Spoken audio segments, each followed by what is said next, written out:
Welcome back. Wisdom Quandary, Bible study number 2. What is wisdom quandary? Let's break down those two words. Wisdom, that's knowledge, experience, insight. Quandary, that's when you find yourself in a situation where you don't know what to do. The intended purpose of wisdom quandary is to give you wisdom from the Bible when you find yourself in a situation where you don't know what to do.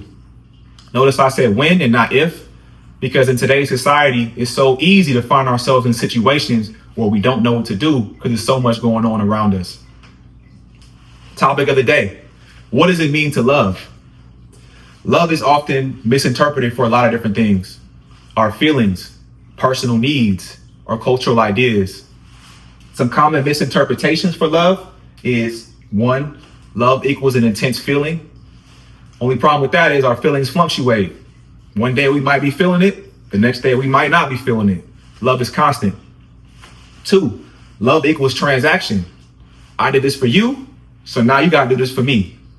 Only problem with that is when we do that, love turns into a scoreboard, and now we're expecting repayment for our kindness. 3, love equals physical attraction. That's mistaken for love because we get a strong feeling of desire and we mistake that for the real thing. Most importantly, what does God say love is? The Bible verse of the day is 1 Corinthians chapter 13, verses 1 through 13, and that's coming from the New Living Translation Bible. Before I read that, a couple quick fun facts. The author is Paul. The year it was written was 55 AD, which is approximately 22 to 25 years after Jesus died.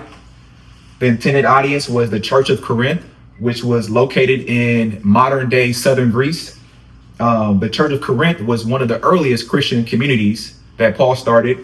And when Paul wrote to the church, he was in Ephesus, which is modern day Turkey. So again, the Bible verse of the day is coming from 1 Corinthians chapter 13, verses 1 through 13, and it's titled, Love is the Greatest. If I could speak all the languages of earth and of angels, but didn't love others, I would only be a noisy gong or a clanging cymbal. If I had the gift of prophecy, and if I understood all of God's secret plans and possessed all knowledge, and if I had such faith that could move mountains, but didn't love others, I would be nothing.